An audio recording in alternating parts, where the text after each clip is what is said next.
বিসমিল্লাহির রহমানির রাহিম। আসসালামু আলাইকুম রহমতুল্লাহ। সাথে আছি আমি মোহাম্মদ দেলোয়ার হোসেন। আজকে আমরা আলোচনা করব কাজ, শক্তি, ক্ষমতা এই তিনটি জিনিসকে নিয়ে।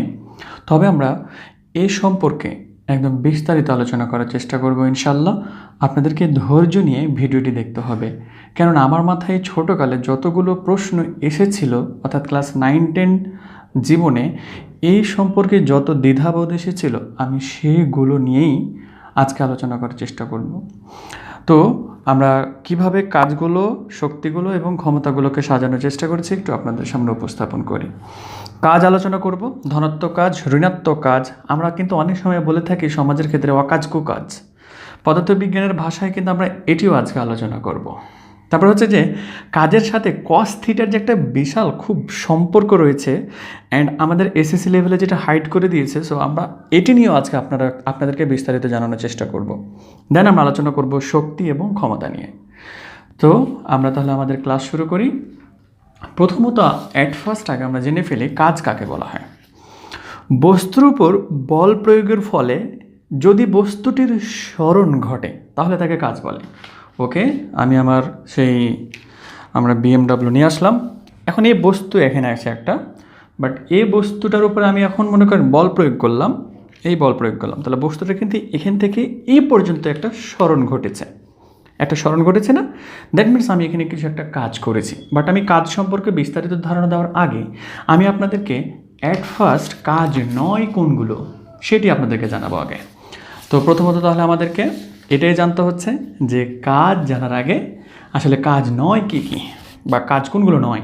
আমরা আমাদের ব্যক্তিগত জীবনে বা অনেক সময় ভেবে থাকি যে আসলে এই ধরনের জিনিসগুলো মনে হয় কাজ। তো আজকে আমরা একটু জেনে দেখি। দেখেন, একজন মাথায় অনেক ভারী জিনিস নিয়ে 3 ঘন্টা ধরে দাঁড়িয়ে আছে, কিন্তু দেখা যাচ্ছে যে তার কোনো স্মরণ ঘটছে না। সে যদি এক জায়গায় দাঁড়িয়ে থাকে তাহলে কি তার কোনো স্মরণ ঘটছে না। দ্যাট মিনস এই জিনিসটা কিন্তু কি হবে না, কাজ হবে না।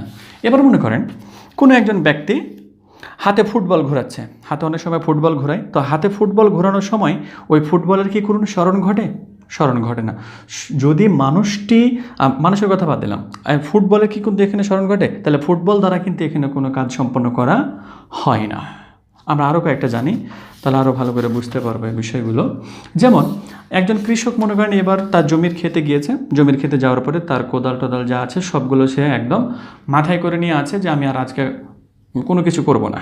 তাহলে এখন সব কিছু নিয়ে যদি সে দাঁড়িয়ে থাকে তাহলে কি এটা কোনো কাজ হবে? নো, এটা কোনো কাজ হতে পারবে না। তাহলে আমরা এখান থেকে অবশ্যই এই জিনিসটা বলতে পারছি যে উপরের 3টির কিন্তু আসলে কোনো একটিও কি নয়, কাজ নেই। কেন কাজ নেই এটা? তার কারণ আসলে এখানে কোনো স্মরণ ঘটেনি। স্মরণ ঘটেছিল এখানে কি কোনো ধরনের স্মরণ ঘটেনি। তাহলে কাজ আমাদেরকে যদি করতে হয় তাহলে অবশ্যই স্মরণ জিনিসটি লাগবে। তখন আমরা বলতে পারবো যে কাজকে যদি আমরা ডব্লিউ দ্বারা প্রকাশ করি, ওয়ার্ক ইজ ইকুয়াল টু হচ্ছে যে FS, অর্থাৎ বল।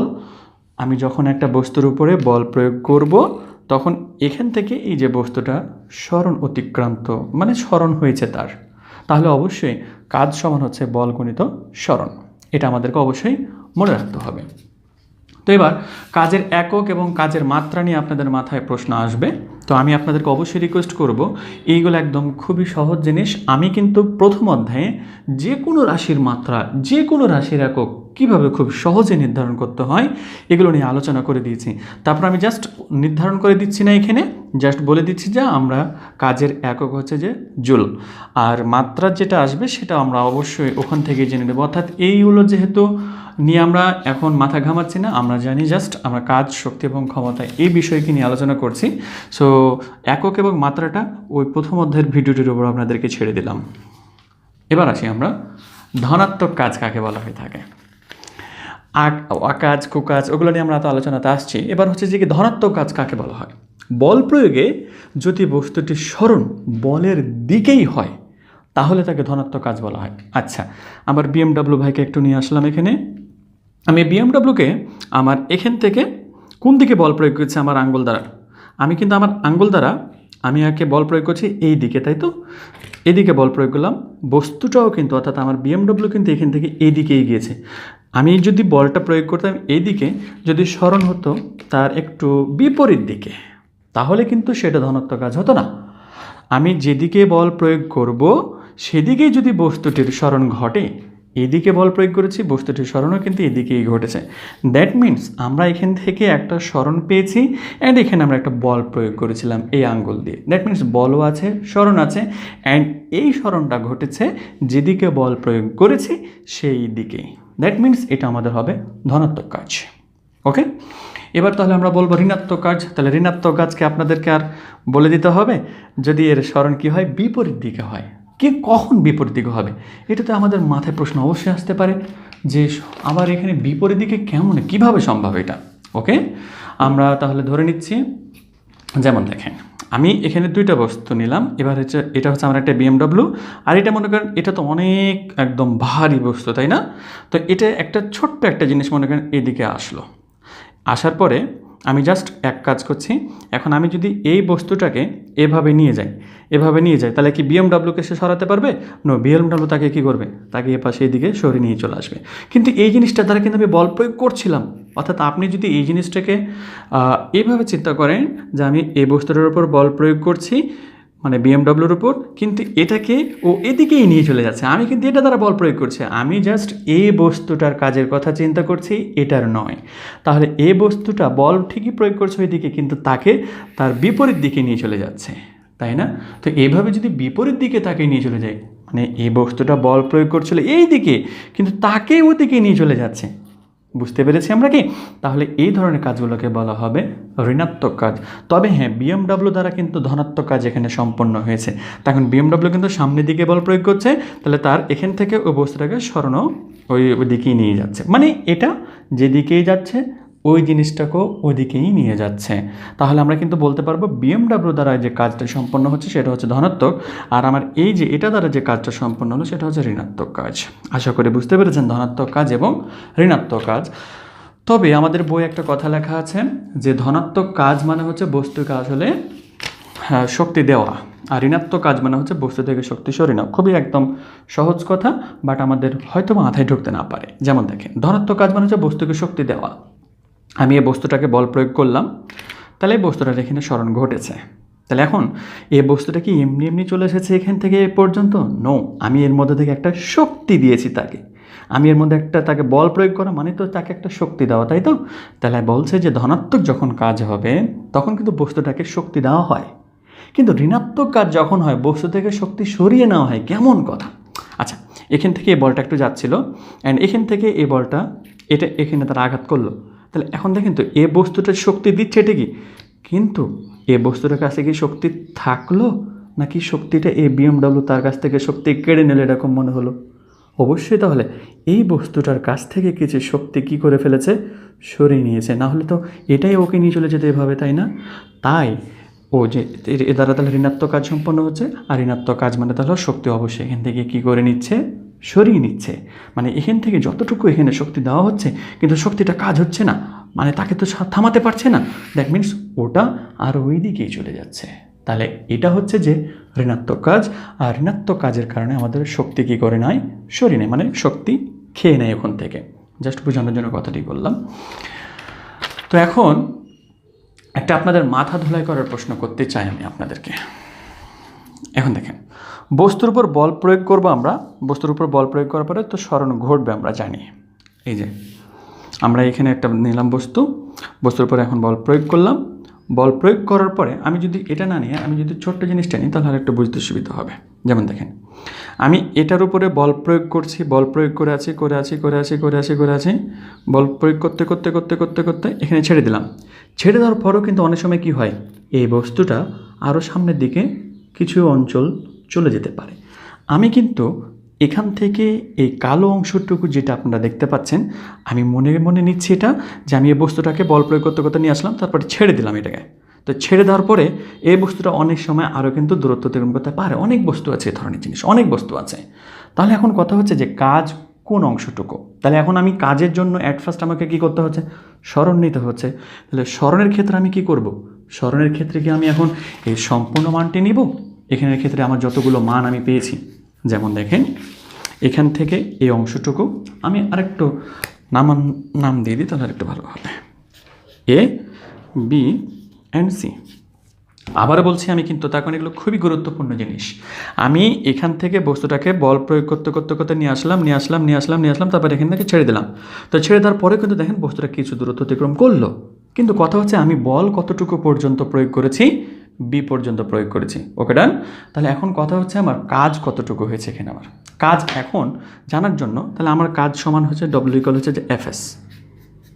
এস মানে তো স্মরণ, কিন্তু স্মরণ নিয়ে আপনার মাথায় চিন্তা আসতে পারে আমার স্মরণ এখন এখান থেকে বি পর্যন্ত মানে কালো অংশটুকু, নাকি বি থেকে সি পর্যন্ত, নাকি এ থেকে সম্পূর্ণ সি পর্যন্ত।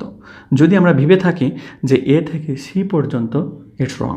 নো, আমরা বলের আমাদের এখানের ক্ষেত্রে কাজের সংজ্ঞাটাই বলছে যে কি, বল এবং স্মরণের গুণফল।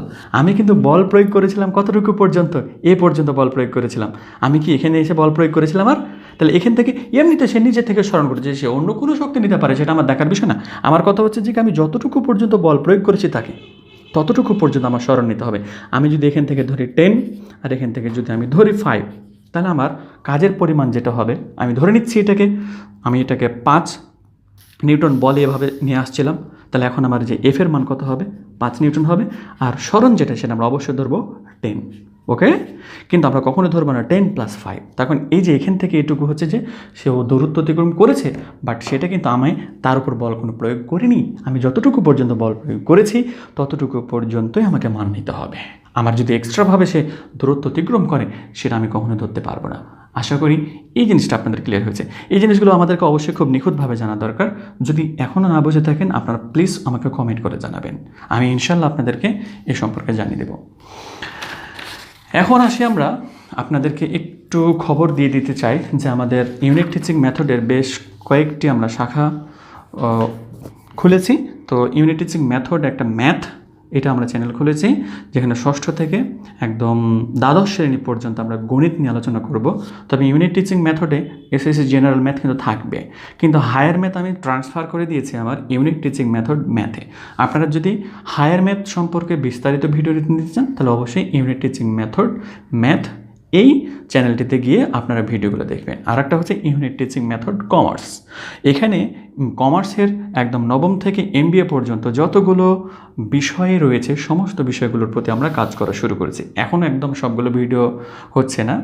আজকে আমাদের 6 তারিখ 7 মাস 2020 সালে আমি এই কথাটি বলছি। তো এ কারণেই আমরা কাজ শুরু করে দিয়েছি, আপনারা চাইলে ওখান থেকে দেখে আসতে পারেন। এখন আমরা বলেছিলাম যে ওই অকাজ এবং কুকাজ আসলে কি। কাজ জিনিসটা তো অলরেডি বুঝে গেছি আমরা, কিন্তু এখন অকাজ বা কুকাজ কি, তাই না? তো কাজ বলতে হচ্ছে যে কি, পদার্থ বিজ্ঞানের ভাষায় যেটাকে বোঝায় সেটা হচ্ছে যে ধনাত্মক।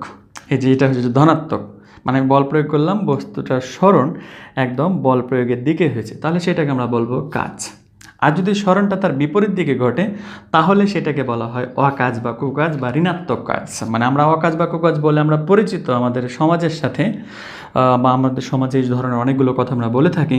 তো কাজ যদি হয় তাহলে সেটা আমরা হচ্ছে যে ধনাত্মক যেটা হয়, মানে কাজের মান যেটা মান ধনাত্মক হবে। আর অকাজ বা কুকাজ যেটা, সেটাকে আমরা বলবো ঋণাত্মক কাজ। মানে ধনাত্মক কাজ যেটা, সেটাই হচ্ছে আসলে মূলত কাজ।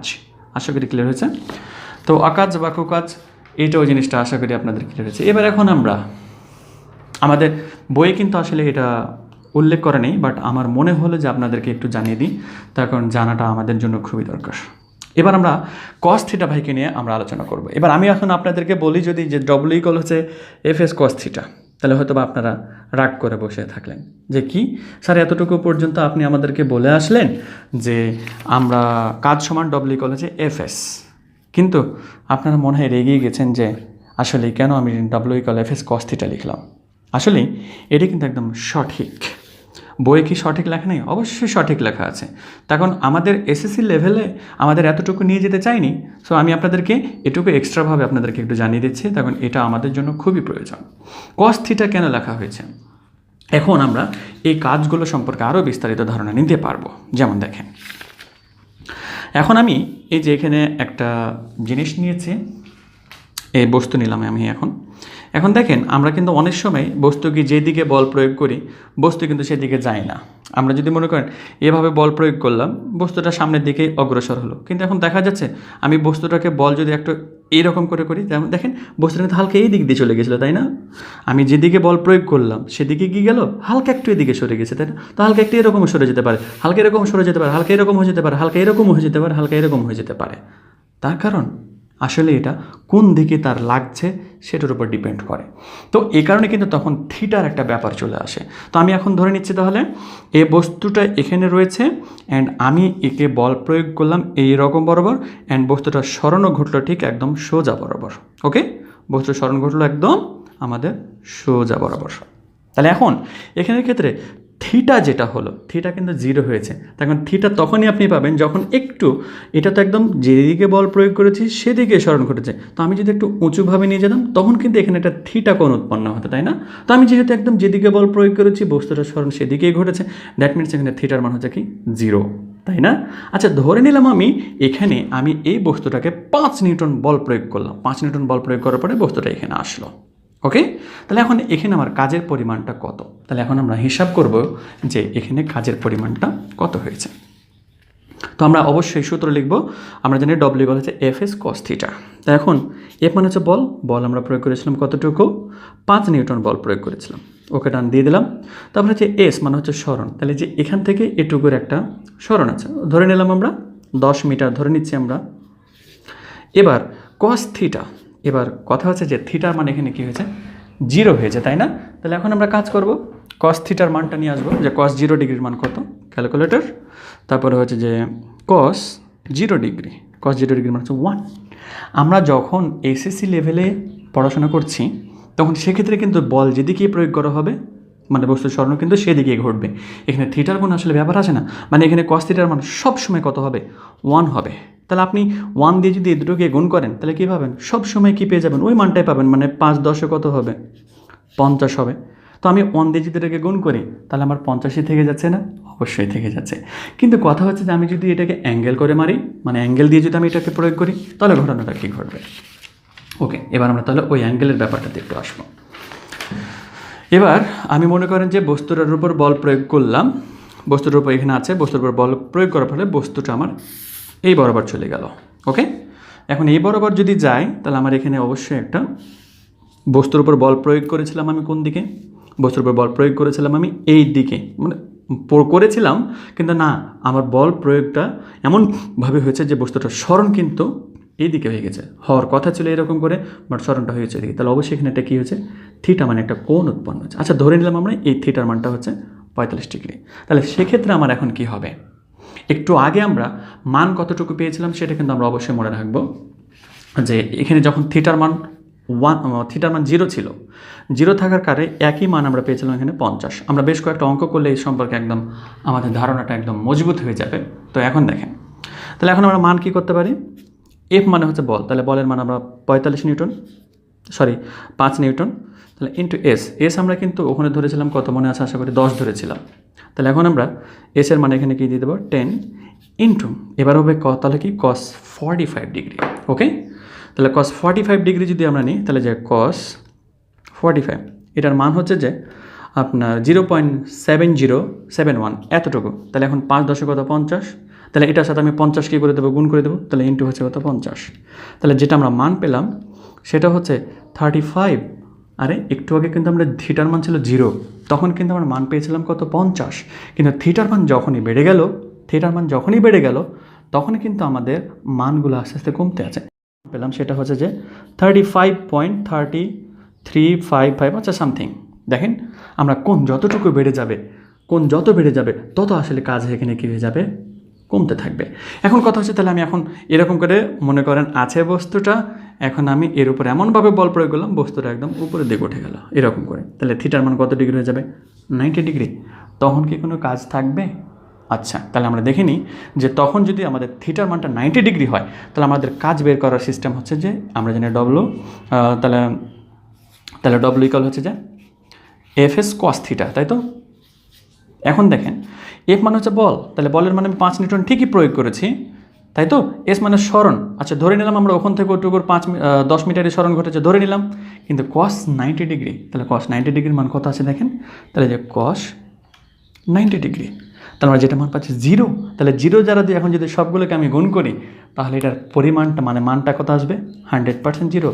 মানে cos থিটার মান যখন এখানে 90 ডিগ্রি হয়ে যাবে তখন কিন্তু এখানে মান চলে আসবে কাজের 0। আর আসলে আমরা যখন কোনো কিছু মাথার উপরে নিয়ে বসে থাকি, অনেকক্ষণ বসে আছি, মনে করেন 90 ডিগ্রি অ্যাঙ্গেলে, মনে করেন যে আমরা বসে আছি, একজন দারোয়ান বসে আছে, দারোয়ান বসে থাকলে তো ওখানে কোনো কাজই করে না, তখন সে তো স্মরণই ঘটায় না। তো স্মরণ এখানে তো কিছু স্মরণ ঘটেছে, দারোয়ানের ক্ষেত্রে তো আমরা বলতেই পারবো না যে সে কাজ করেছে।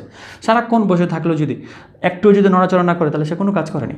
তাহলে এখানে যে কিছুটা স্মরণ ঘটেছে, কিন্তু 90 ডিগ্রি অ্যাঙ্গেল হয়ে যাওয়ার কারণে আমাদের মানটা কী হয়ে যাবে 0 হয়ে যাবে। আচ্ছা 90 ডিগ্রি চাইতে যদি এখন আমরা যদি আরও বাড়িয়ে দিই, মনে করেন 110 ডিগ্রি হয়ে গেল, 110 ডিগ্রি যদি হয়ে যায় তখন এতক্ষণ একটু আগে কিন্তু এই প্রথম কাজ যেটা বের করেছিলাম সেটা কিন্তু মান ধনাত্মক ছিল, দ্বিতীয় যেটা বের করলাম মান ধনাত্মক, বাট তৃতীয় যেটা করলাম মান কিন্তু 0, এখনও কিন্তু ঋণাত্মক কাজ আসেনি। তাহলে বোঝা যাচ্ছে যে 90 ডিগ্রির পরে যখন হবে তখনই কিন্তু মানগুলো ঋণাত্মক আসতে পারে, তাই না? আচ্ছা আমরা একটু চেক করে দেখি।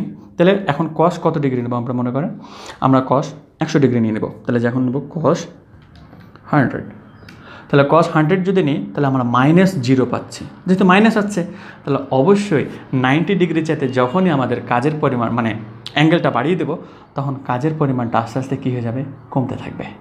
আশা করি বুঝতে পেরেছেন। মানে যত মাইনাস হওয়া তত কমতে থাকা, যত মাইনাস হওয়া তত কমতে থাকা। আশা করি এই কাজ নিয়ে এবং cos থিটা নিয়ে আপনাদের মাঝে আর কোনো প্রশ্ন নেই। তারপর তো আপনাদের জন্য কমেন্ট বক্স খোলাই থাকে সবসময়, আপনারা ওখানে কমেন্টস করে আমাকে জানাবেন। তাহলে এখন আমরা এ সম্পর্কে আর ম্যাথমেটিক্যালের দিকে যাচ্ছি না। আশা করি আপনারা কিছু ধারণা পেয়েছেন। এবার আমাদের মনে হচ্ছে যে আপনারা অধৈর্য হয়ে গেছেন নাকি। আসলে বিস্তারিত না জানাতে পারলে আমার কেমন যেন আসলে তৃপ্তি মেটে না, সত্যি কথা একদম। মানে আমার ছোটোকালে এই জিনিসগুলো আমার খুব একদম বাকি থেকে গিয়েছিল। আস্তে আস্তে যখন জানতে পেরেছি আমার মনে হয় যে আমার স্টুডেন্টগুলোকে আমি একটু এই সমস্ত জিনিসগুলো জানিয়ে দিই, তাহলে তাদের বুঝতে হয়তো কষ্ট নাও হতে পারে। আচ্ছা, কাজ নিয়ে আমাদের যত আলোচনা ছিল সবগুলো আপনাদেরকে বললাম। এখন হচ্ছে আমাদের শক্তি নিয়ে আমাদেরকে আলোচনা করতে হবে। এখন শক্তি হচ্ছে যে কি, কাজ করার সামর্থ্যকেই কি বলে শক্তি বলে। আমি যদি বলি যে যাহাই কাজ তাহাই শক্তি, তাতেও কোনো সমস্যা নেই। মানে আপনার মধ্যে যদি শক্তি থাকে তাহলে আপনি কাজ করতে পারবেন। অর্থাৎ আমি তাহলে বলতে পারছি কারো ভেতর যতক্ষণ পর্যন্ত শক্তি থাকবে সে ততক্ষণ পর্যন্ত কী করতে পারবে, কাজ করতে পারবে। আচ্ছা, আমরা রমজানের সময় কিন্তু অনেক ক্লান্তি হয়ে যায়, তাই না? তখন আমাদের দেহে প্রথমে কিন্তু শক্তির পরিমাণ অনেক বেশি থাকে, মানে আমাদের খাওয়া দাওয়া ঠিক থাকে। দেন আস্তে আস্তে যখন খাবারের যে সমস্ত জিনিসগুলো ছিল আমাদের সম্পূর্ণ শরীরের শক্তিটা নিয়ে ফেলেছে, দেন তো আমাদের শরীরের শক্তি উৎপন্ন হওয়ার কোনো জিনিসই নেই, তাই না? আস্তে আস্তে আমাদের শক্তি কী হয়ে যায়, কমে যায়। তখন যদি আমাদেরকে বলে যে 50 বস্তা, এই যে 50 বস্তা তুমি সিমেন্ট আমার দাদার বাড়ি থেকে তোমার দাদির বাড়িতে দিয়ে আসো, যাও, তাহলে আপনি কি করবেন? শেষ, আমি আর কাজ করতে পারবো না। তখন আপনার মধ্যে কী নেই, শক্তি নেই। দ্যাট মিনস আপনি এখানে কাজ করার সামর্থ্য আপনার নাই। তাহলে যাহাই কাজ তাহাই হচ্ছে আসলে মূলত কি, শক্তি। আরও বেশ কিছু উদাহরণ দিলে আপনারা এই সম্পর্কে আরেকটু ভালো মতন জানতে পারবেন। যেমন আমরা ছোটোকালে অনেক সময় দেখেছি যে পুকুর থেকে পানি তোলা হচ্ছে, তাই না? পানি উত্তোলন করা হয়। পুকুরের থেকে যখন পানি উত্তোলন করা হয় তখন কিন্তু পুকুরের ওইখানে একটা মেশিন বসানো থাকে, তাই না? তো মেশিনের মধ্যে কী দেওয়া থাকে? মেশিন কি এমনি জ্বলে না, মেশিনের মধ্যে দেওয়া থাকে পেট্রোল বা আরও বিভিন্ন ধরনের যে সকল জ্বালানি আছে। যতক্ষণ পর্যন্ত ওই জ্বালানিটা থাকবে ততক্ষণ পর্যন্ত কিন্তু সে কি চালু থাকবে। আর যখন শেষ, ও পানি আর উত্তোলন করে দেবে না। পানি উত্তোলন যতক্ষণ করছিল ততক্ষণ সে কাজ করছিল, তার মধ্যে শক্তি ছিল এ কারণেই। কিন্তু তার মধ্যে থেকে যখন ওই পেট্রোল বা ডিজেল বা অন্য যে সমস্ত জিনিসগুলো দেওয়া হয় সেটা শেষ হয়ে যাবে, মানে তার মধ্যে তো শক্তি নেই, তার মধ্যে তো রাসায়নিক শক্তি নেই, তাহলে তো আর সে কাজ করতে পারবে না। আশা করি বোঝা গেছে। তাহলে এক কথায় যাহাই কাজ তাহাই শক্তি। তাই কিন্তু শক্তির একক শক্তির মাত্রা, কাজের একক কাজের মাত্রা। মানে শক্তি এবং কাজের নাক, চোখ, কান, দাঁত সবগুলো কি হয়ে যাবে, সমান হয়ে যাবে। ওকে, এবার আমরা এখন ক্ষমতার দিকে আলোচনা করব। ক্ষমতা জিনিসটা জানার আগে আমি আপনাদেরকে আগে দু চারটা কথা বলি। উদাহরণ অবশ্যই তো বলবো। উদাহরণ বলার আগে আমাদের প্রচলিত আগে দু চারটা কথা বলি। আমি আমাদের ছেলেমেয়েরা অনেক সময় বলে থাকে যে আমার চাকরি হচ্ছে না, তো চাকরি হওয়ার জন্য মনে করেন অনেকজনের কাছে গিয়েছে, অনেকজনের কাছে যেতে যেতে চাকরি হয় না। তো এবার একজন অনেক বড় মানুষকে পেয়েছে, এবার ওই বড় মানুষের কাছে গিয়ে বলছে, কি বলো তোমার চাকরি হচ্ছে না? মানে আমি একটা ফোন দেবো শুধুমাত্র। তো একটা ফোন দিল, ফোন দেওয়ার পরে বলছে যে তোমার চাকরি কনফার্ম। এবার এর আগে কিন্তু সে মনে করেন 2 বছর ধরে, এর আগে 2 বছর ধরে অনেক মানুষের কাছে সে খোঁজাখুঁজি করেছে, কিন্তু সে চাকরি পায় না বেচারা। কিন্তু একটা মানুষের কাছে জাস্ট ওই 1 মিনিটের মধ্যে কী করে ফেলতে পারলো, সে ও চাকরিটা দিয়ে দিতে পারলো। তাহলে ওই যে যতগুলো মানুষ ছিল, ওই মানুষের চাইতে এই মানুষটার ক্ষমতাটা আমরা আমাদের ধারণা থেকে বলে থাকি যে কি তার ক্ষমতা আছে, হ্যাঁ তার ক্ষমতা কিন্তু ভালো, তুমি তার কাছে যাও, তার ক্ষমতা কিন্তু অনেক বেশি। আসলে ক্ষমতা জিনিসটা আমরা কিন্তু বেশিরভাগই প্রয়োগ করি এই ধরনের জিনিস করে এভাবে। তো পদার্থবিজ্ঞানের এটাকে নির্দিষ্ট একটা ভাষাতে আমাদের সংজ্ঞায়িত করতে হয়। এখন দেখেন, আমরা যদি মিষ্টি খাওয়ার একটা প্রতিযোগিতা করি, এখন মনে করেন কেউ 1 মিনিটে আপনার 5টা মিনিট মিষ্টি খেতে পারলো, কিন্তু এমনও কেউ আছে 1 মিনিটে মনে করেন 20টা মিষ্টি খেতে পারবে। তাহলে তার কার ক্ষমতা বেশি হবে? যে 1 মিনিটে 20টা বেশি মিষ্টি খেতে পারবে সে। এবার পানি উত্তোলন করার আমি একটু আগে যেটা উদাহরণ দিলাম আপনাদেরকে, একটা ছোট মেশিন আছে মনে করেন, একটা বড় মেশিন আছে, তাহলে অবশ্যই বড় মেশিনের কী হবে, ক্ষমতাটা বেশি হবে এবং সে পানি উত্তোলনও কী করতে পারবে, বেশি করতে পারবে। তো ক্ষমতাকে তাহলে আমরা বুঝতে পেরে গেছি আশা করি আমাদের দৃষ্টিকোণ থেকে। এখন কথা হচ্ছে আমাদের পদার্থবিজ্ঞানের ভাষায় ক্ষমতাকে কী বলা হয়? পদার্থবিজ্ঞানে বলা হয় একটা বস্তু বা একটা মেশিন বা একটা জিনিস বা একটা মানুষ বা একটা যে কোনো জিনিসই হোক না কেন, 1 সেকেন্ডে বা প্রতি সেকেন্ডে যতটুকু পরিমাণ কাজ করতে পারে। তাহলে আমি যদি বলি যে 1 সেকেন্ডে আমি 1টা মিষ্টি খেতে পারি, এবার আরেকজন বলছে আমি 1 সেকেন্ডে 2টা মিষ্টি খেতে পারি, তাহলে আমার চেয়ে তো ক্ষমতা আরও বেশি হয়ে যাবে, তাই না? অর্থাৎ প্রতি সেকেন্ডে কাজ করার যে আসলে হার, সেটাই হচ্ছে আসলে মূলত কি ক্ষমতা। তাহলে আমরা এখন ক্ষমতা সমান কি বলতে পারবো?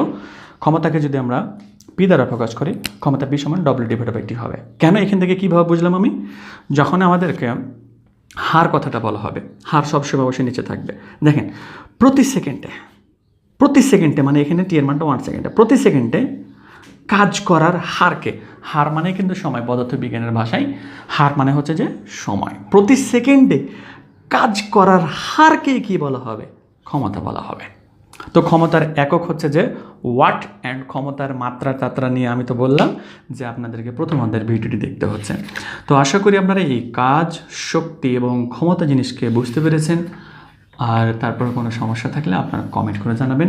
সবার সুস্থতা কামনা করি, সবাই ভালো থাকুন, সুস্থ থাকুন। আসসালামু আলাইকুম ওয়া রাহমাতুল্লাহ।